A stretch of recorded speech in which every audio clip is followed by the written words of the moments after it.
नमस्कार, मैं अतुल ठाकुर आप सभी का एक और फिर से अपने चैनल में हार्दिक स्वागत करता हूं। आज के इस वीडियो में हम करेंगे हिंदी साहित्य में अध्यायवार सॉल्व पेपर, जो कि आज का हमारा टॉपिक रहता है रीतिकाल भाग 11। आज की इस वीडियो में हमारे जो है टॉप 25 बहुविकल्पीय प्रश्न रहेंगे, जो कि LT, TGT, PGT Hindi, assistant professor, UGC net set, JRF, NVS, KVS, diet, GIC, GDC, ETC सभी तमाम परीक्षाओं के लिए उपयोगी सिद्ध होगी। तो चलिए शुरू करते हैं आज की इस वीडियो को। हिंदी साहित्य में रीतिकाल भाग 11। आज की इस वीडियो का पहला प्रश्न स्क्रीन पर दिया गया है। पहला प्रश्न है, निम्नलिखित काव्य कृतियों में से कौन सी कृति प्रबंध काव्य नहीं है? विकल्प है चंडी चरित्र, रामचरित्र, सुजान चरित्र या फिर सुजान हित प्रबंध। सही उत्तर क्या होगा? यूजीसी नेट थर्ड पेपर जून 2017 में पूछा गया था प्रश्न। बताइए सही उत्तर क्या होगा?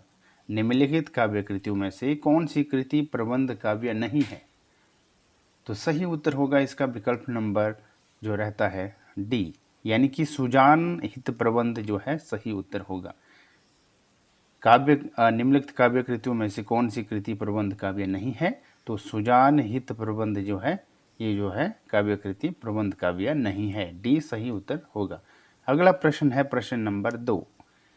गीति संग्रह के रचनाकार हैं? विकल्प है सुरती मिश्र, रसनिधि, रसिक गोविंद या फिर श्रीपति। सही उत्तर बताइए। गीति संग्रह के रचनाकार हैं, तो सही उत्तर होगा रसनिधि। गीति संग्रह के रचनाकार कौन है? रसनिधि। बी सही उत्तर होगा। अगला प्रश्न है प्रश्न नंबर 3। शकुंतला नाटक किसकी रचना है? विकल्प है जसवंत सिंह, राम, नेवाज या फिर नागरीदास। सही उत्तर क्या होगा? यूजीसी नेट थर्ड पेपर जून 2017 में पूछा गया था प्रश्न, इस लिहाज से मोस्ट इंपोर्टेंट बनता है। शकुंतला नाटक किसकी रचना है? तो सही उत्तर होगा इसका नेवाज की जो है रचना है शकुंतला नाटक। किसकी है? नेवाज की। सी सही उत्तर होगा। अगला प्रश्न है प्रश्न नंबर 4। कालक्रम की दृष्टि से निम्नलिखित काव्य कृतियों का सही अनुक्रम है? विकल्प दिए गए हैं ए, बी, सी या फिर डी। सही उत्तर बताइए। तो कालक्रम की दृष्टि से जो है काव्य कृतियों का सही अनुक्रम है विकल्प नंबर ए, यानी कि सबसे पहले आएगा अंग दर्पण, उसके बाद आएगा विरह वारिश, उसके बाद होगा व्यंग्यार्थ कौमुदी और अंत में आएगा मधुर प्रिया। ये जो है सही उत्तर रहेगा, यानी कि ए विकल्प जो है सही होगा। अगला प्रश्न है प्रश्न नंबर 5। प्रश्न नंबर 5 है, वृंद सतसई की विषय वस्तु क्या है? विकल्प है नायिका भेद, श्रृंगार, नीति या फिर भक्ति। वृंद सतसई की विषय वस्तु क्या है? तो सही उत्तर होगा नीति। वृंद सतसई की विषय वस्तु क्या है? नीति है। सी सही उत्तर होगा। अगला प्रश्न है प्रश्न नंबर 7। प्रश्न नंबर 7 है, निम्नलिखित ग्रंथों को आलोचकों के साथ सुमेलित कीजिए। सुमेलित करना है। पहला यहाँ आएगा बिहारी सतसई। बिहारी सतसई का होगा जो है पद्माकर शर्मा। देव और बिहारी का रहेगा यहाँ पे कृष्ण बिहारी मिश्र। बिहारी का रहेगा यहाँ पे जो है विश्वनाथ प्रसाद मिश्र। और अंत में रहेगा यानी बिहारी और देव का यहाँ पे, तो इसका उत्तर होगा लाला भगवान दीन। यानी कि निम्नलिखित ग्रंथों को ग्रंथों को आलोचकों के साथ जो है सुमेलित करना है। तो ये जो ग्रंथ है वो आलोचकों के साथ जो है सुमेलित करने हैं और ये इसका आंसर रहेगा। यानी बिहारी का रहेगा जो है, बिहारी का होगा, बिहारी सतसई का जो ग्रंथ है वो उसका रहेगा। यहाँ पे आलोचक जो रहेंगे वो है पद्म सिंह शर्मा, और देव और बिहारी का रहेगा इसमें जो है कृष्ण बिहारी मिश्र। बिहारी का रहेगा जो है विश्वनाथ प्रसाद मिश्र, और बिहारी और देव का जो ग्रंथ है वह उसके आलोचक हैं जो हैं लाला भगवान दीन। तो इस तरह से इसका उत्तर रहेगा। अगला प्रश्न है प्रश्न नंबर 8। इनमें से कौन रीतिबद्ध नहीं है? विकल्प है मतीराम, केशवदास, घनानंद या फिर चिंतामणि। सही उत्तर क्या होगा? इनमें से कौन रीतिबद्ध नहीं है? तो इस प्रश्न का सही उत्तर होगा घनानंद जो है रीतिबद्ध नहीं है। रीतिबद्ध कौन कौन सा इनमें? मतीराम, केशव, चिंतामणि। जो नहीं है रीतिबद्ध वो है घनानंद। घनानंद किस काव्यधारा के साथ संबंध रखते हैं? रीतिकाल की रीतिमुक्त काव्यधारा के साथ, यानी सी सही उत्तर होगा। अगला प्रश्न है प्रश्न नंबर 9। कवियों और कृतियों का सुमेलित कीजिए। विकल्प यहाँ पे जो यहाँ पे दिए हैं गए हैं, यानी कि एक सबसे पहले यहाँ आएगा केशवदास। केशवदास का रहेगा इसमें जो है रसिक प्रिया। मतीराम का रहेगा जो है ललित ललाम। भूषण का रहेगा शिवा बावनी और देव का होगा भाव विलास। ये जो है इसका सही उत्तर रहेगा। कवि और कृतियों का सुमेलन करना है। तो अगला प्रश्न है प्रश्न नंबर 10। इनमें से किस कवि ने लक्षण ग्रंथ नहीं लिखा? विकल्प दिए गए हैं देव, पद्माकर, भूषण या फिर बिहारी। सही उत्तर क्या होगा? लक्षण ग्रंथ नहीं लिखा, इनमें से किसने नहीं लिखा है? तो सही उत्तर होगा बिहारी ने जो है लक्षण ग्रंथ नहीं लिखा। डी सही उत्तर होगा। अगला प्रश्न है प्रश्न नंबर 11। निम्नलिखित में से कौन आचार्य कवि नहीं है? विकल्प है केशवदास, भिखारीदास, चिंतामणि या फिर ब्रजवासीदास। सही उत्तर क्या होगा? निम्नलिखित में से कौन आचार्य कवि नहीं है? तो सही उत्तर है इसका ब्रजवासी दास। ये जो है आचार्य नहीं है। अगला प्रश्न है प्रश्न नंबर 12। रीतिमुक्त कवि नहीं है, कौन नहीं है? विकल्प है घनानंद, बोधा, जसवंत सिंह या फिर ठाकुर। क्या होगा सही उत्तर? रीतिमुक्त कवि नहीं है, तो सही उत्तर होगा जसवंत सिंह। जसवंत सिंह जो है रीतिमुक्त कवि नहीं है। अगला प्रश्न है प्रश्न नंबर 13। अमिया हलाल मद भरे श्वेत श्याम रतनार, जियत मर्त झुकी झुकी परत, जेही चितवत एक बार। किसकी पंक्तियां हैं? विकल्प है बिहारी की, रसलीन की, केशवदास की या फिर घनानंद की। सही उत्तर क्या होगा इसका? तो सही उत्तर रहेगा इसका विकल्प नंबर बी, यानी कि रसलीन की यह जो है पंक्ति रहती है। बी सही उत्तर होगा। अगला प्रश्न है प्रश्न नंबर 14।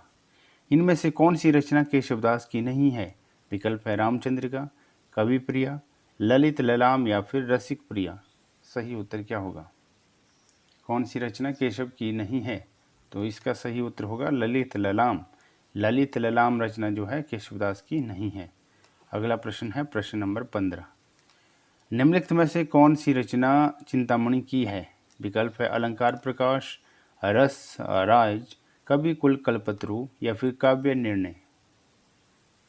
निम्नलिखित में से कौन सी रचना चिंतामणि की है? तो इस प्रश्न का सही उत्तर रहेगा विकल्प नंबर सी, यानी कि कवि कुल कल्पतरु जो रचना रहती है वह चिंतामणि की है। सी सही उत्तर होगा। अगला प्रश्न है प्रश्न नंबर 16। देव कवि की रचना है। विकल्प है काव्य निर्णय, रस राज, श्रृंगार निर्णय या फिर भाव विलास। सही उत्तर क्या होगा? देव कवि की रचना रहती है भाव विलास। भाव विलास रचना किसकी है? देव की। डी सही उत्तर होगा। अगला प्रश्न है प्रश्न नंबर 17। निम्नलिखित में से कौन सा मतीराम का ग्रंथ नहीं है? मतीराम का कौन सा ग्रंथ नहीं है? विकल्प है रसराज, रस विलास, ललित ललाम या फिर छंदसार। तो सही उत्तर होगा इसका विकल्प नंबर बी, यानी कि रस विलास जो है मतीराम का ग्रंथ नहीं है। अगला प्रश्न है कौन सा नहीं है? रस विलास। अगला प्रश्न है प्रश्न नंबर 18। निम्नलिखित में से कौन रीतिमुक्त कवि नहीं है? विकल्प है बोधा, ठाकुर, पद्माकर या फिर आलम। सही उत्तर बताइए, कौन रीतिमुक्त कवि नहीं है? तो सही उत्तर होगा इसका पद्माकर। पद्माकर जो है रीतिमुक्त कवि नहीं है। इसके अलावा बोधा, ठाकुर, आलम ये सारे क्या है?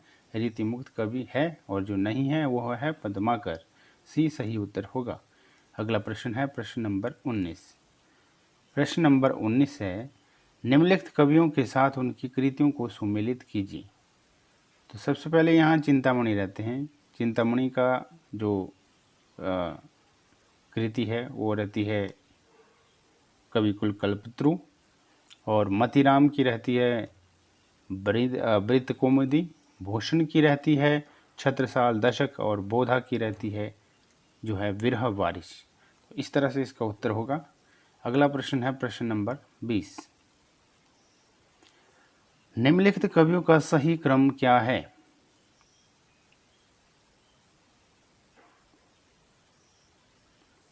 निम्नलिखित कवियों का सही क्रम क्या है? विकल्प ए दिए गए हैं पद्माकर, बिहारी, चिंतामणि, केशवदास। विकल्प बी दिया गया है बिहारी, पद्माकर, केशव, चिंतामणि। विकल्प सी दिया गया है चिंतामणि, केशवदास, बिहारी, पद्माकर, और विकल्प डी है केशवदास, चिंतामणि, बिहारी, पद्माकर। सही उत्तर क्या होगा? तो इस प्रश्न का सही उत्तर रहेगा विकल्प नंबर डी, यानी कि सबसे पहले यहाँ पे आएंगे केशवदास, उसके बाद आएंगे चिंतामणि, उसके बाद आएंगे बिहारी, और अंत में आएंगे पद्माकर। तो डी जो है सही उत्तर होगा। निम्नलिखित कवियों का सही क्रम जो है क्या है? विकल्प नंबर डी। अगला प्रश्न है प्रश्न नंबर 21, प्रताप शाही की रचना नहीं है।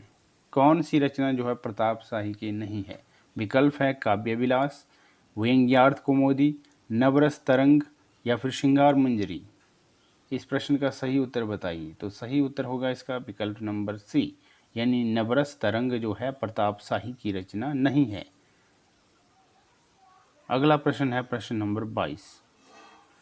प्रश्न नंबर 22 क्या कहता है? प्रश्न नंबर 22 बोलता है कि छत्र प्रकाश प्रबंध काव्य के रचनाकार है। कौन है छत्र प्रकाश प्रबंध काव्य के रचनाकार? विकल्प हैं सूदन, लाल कवि, भूषण, या फिर पद्माकर। सही उत्तर क्या होगा? तो इस प्रश्न का सही उत्तर रहेगा विकल्प नंबर बी, यानी कि लाल कवि। छत्र प्रकाश प्रबंध काव्य के रचनाकार है लाल कवि। अगला प्रश्न है प्रश्न नंबर 23। प्रश्न नंबर 23 है, निम्नलिखित में से कौन नीतिकार कवि नहीं है? नीतिकार कवि कौन नहीं है? विकल्प है रहीमदास, गिरधर कविराय, दीनदयाल गिरी, या गिरिधर दास। सही उत्तर बताइए। नीतिकार कवि नहीं है, कौन नहीं है? तो सही उत्तर होगा गिरिधर दास। गिरिधर दास जो है नीतिकार कवि नहीं है। अगला प्रश्न है प्रश्न नंबर 24। आज किस वीडियो का सेकंड लास्ट प्रश्न है, इनमें किसका समय सबसे बाद में है? यानी किसका समय सबसे बाद, सबके बाद जो है आता है? विकल्प दिए गए हैं केशवदास, रहीमदास, घनानंद, या फिर पद्माकर।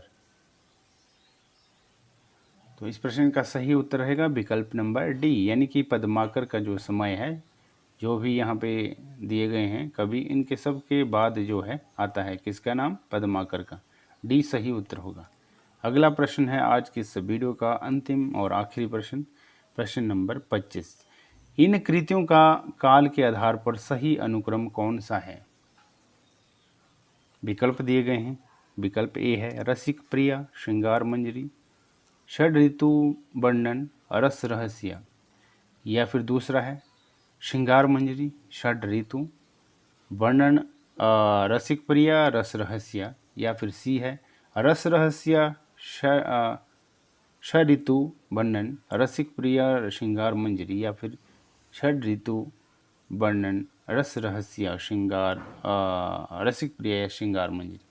क्या होगा सही उत्तर इसका? यूजीसी नेट सेकंड पेपर दिसंबर 2013 की परीक्षा में पूछा गया था सवाल। तो सही उत्तर बताइए क्या होगा? इन कृतियों का काल के आधार पर सही अनुक्रम कौन सा है? तो इस प्रश्न का उत्तर होगा विकल्प नंबर ए, यानी सबसे पहले आएगा रसिक प्रिया, उसके बाद आएगा श्रृंगार मंजरी, उसके बाद आएगा षड ऋतु वर्णन, और अंत में आएगा रस रहस्य, यानी ए जो विकल्प है वह सही है इस प्रश्न का सही उत्तर। तो आज की इस वीडियो में हमने किया हिंदी साहित्य में अध्यायवार सॉल्व पेपर रीति काल भाग 11, जो कि हमारा कंप्लीट हो चुका है। और आज की वीडियो मोस्ट इम्पोर्टेंट थी, जो कि कंप्लीट हो चुकी है। और अब मिलेंगे हम अगले भाग में, जो कि रहेगा हमारा रीतिकाल भाग, जो रहेगा नया भाग 12। उसमें हमारे जो है आने वाले जो अगले प्रश्न होंगे, नए प्रश्न रहेंगे। तो मिलते हैं अगली वीडियो में रीतिकाल भाग 12 में।